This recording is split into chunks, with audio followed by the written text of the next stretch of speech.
Assalamualaikum warahmatullahi wabarakatuh. Salam sejahtera buat kita semua.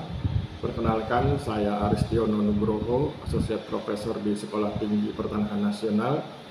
Sahabat-sahabat sekalian, pada kesempatan ini saya ingin bicara tentang sebuah materi pembahasan begitu yang saya beri judul Sosiologi buat Pejabat Publik. Jadi ini semacam tawaran dari saya atau promosi begitu ya, bukan promosi tentang saya tapi promosi tentang keilmuan bahwa pejabat publik perlu belajar sosiologi. Bukan karena selama ini pejabat publik tidak kenal masyarakatnya, bukan, tetapi karena memang sosiologi itu penting bagi pejabat publik agar lebih mengenal masyarakatnya. Sahabat-sahabat sekalian, mempelajari sosiologi dapat membantu para pejabat publik membangun hubungan yang lebih baik dan efektif dengan masyarakat. Ilmu ini menawarkan kerangka teoritis dan analisis praktis yang sangat dibutuhkan untuk memahami dinamika sosial yang kompleks.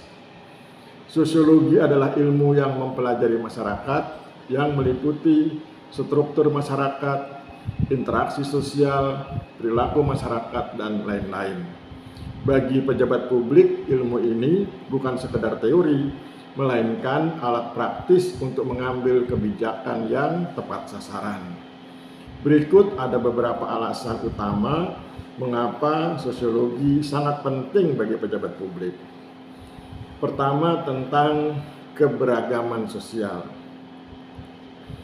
Indonesia adalah negara yang sangat majemuk dengan berbagai suku, agama, budaya, dan kelas sosial. Sosiologi dapat membantu pejabat publik melihat masyarakat bukan sebagai entitas tunggal, tetapi sebagai mozaik kelompok yang memiliki kebutuhan, nilai, dan aspirasi yang berbeda. Yang kedua, mengenai dinamika konflik. Konflik berakar pada kesenjangan sosial, ketidakadilan, atau kegagalan komunikasi. Sosiologi menawarkan teori-teori konflik dan perubahan sosial yang membantu pejabat publik mengidentifikasi akar masalah, bukan hanya gejala di permukaan. Yang ketiga, empati dan perspektif.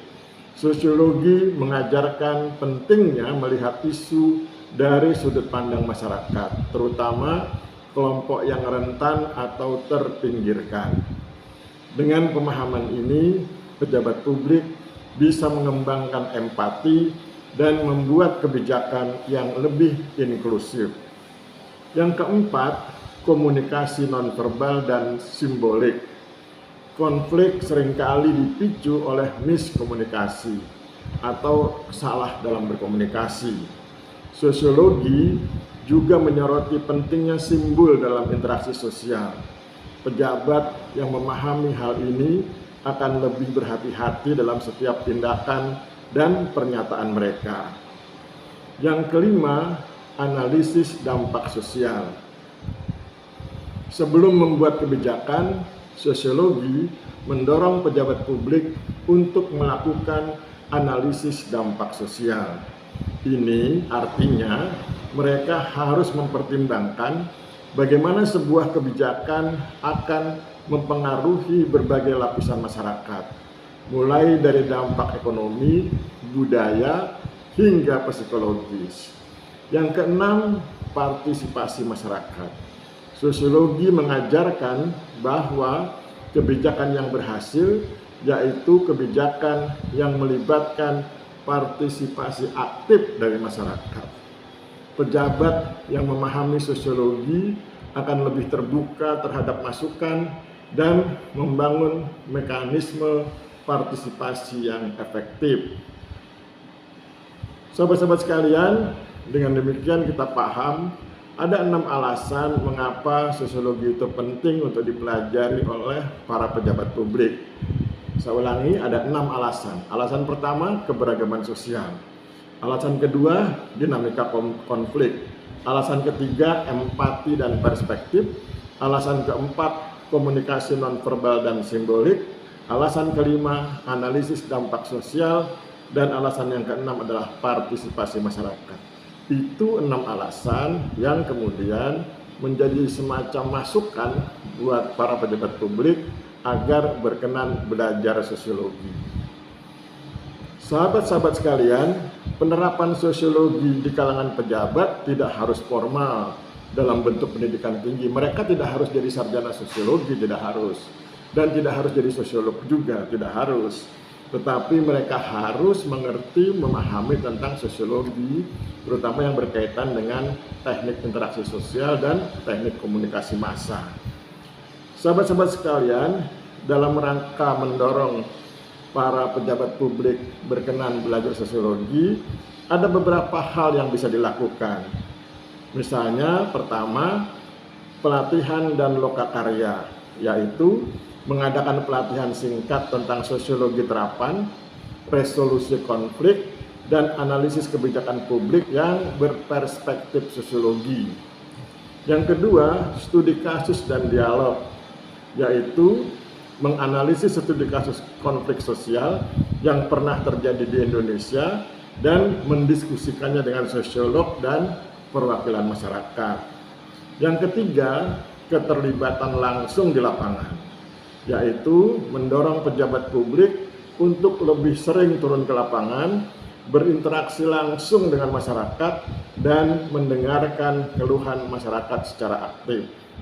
Secara keseluruhan, membekali pejabat publik dengan sosiologi tidak hanya akan mengurangi potensi konflik, tetapi juga akan meningkatkan kualitas pemerintahan secara menyeluruh dan membangun fondasi yang lebih kuat untuk demokrasi yang partisipatif. Jadi saya ulangi bahwa penyampaian yang saya lakukan ini bermaksud untuk mendorong para pejabat publik agar berkenan belajar sosiologi. Tidak harus menjadi sarjana sosiologi, tidak harus menjadi sosiolog. Silakan tekuni ilmu yang Anda sukai, silakan tekuni bidang Anda masing-masing, tetapi sepanjang Anda adalah pejabat publik, Anda perlu memahami sosiologi. Anda perlu memahami bagaimana masyarakat berpikir, sehingga kemudian teknik pengambilan kebijakan, teknik komunikasi, teknik interaksi Anda menjadi lebih baik dan lebih mudah diterima dan lebih mudah dipahami oleh masyarakat. Sehingga kita bisa bersama-sama menghindari miskomunikasi. Karena kesalahan dalam berkomunikasi bisa berakibat fatal. Misalnya nanti bisa terjadi hal-hal yang bernuansa kerusuhan dan lain-lain. Tetapi tentu kita semua ingin agar suasana damai, Indonesia damai, supaya kemudian kita bisa sama-sama memajukan negeri tercinta ini. Demikian nasihat saya. Sekali lagi saya ulangi bahwa para pejabat publik perlu belajar sosiologi agar lebih punya kemampuan dalam mengenali masyarakatnya, sehingga lebih punya kemampuan dalam berkomunikasi dengan masyarakat, dalam mengenali karakteristik masyarakatnya, dan dalam berinteraksi dengan masyarakatnya. Demikian yang dapat saya sampaikan. Mohon maaf bila terjadi kesalahan. Saya akhiri. Wabillahi taufiq wal hidayah. Assalamualaikum warahmatullahi wabarakatuh. Semoga Tuhan memberkahi kita semua. Semoga Indonesia semakin maju. Tuhan berkenan bersama kita untuk mendukung kemajuan Indonesia. Terima kasih. Mudah-mudahan semakin hari semakin baik. Terima kasih.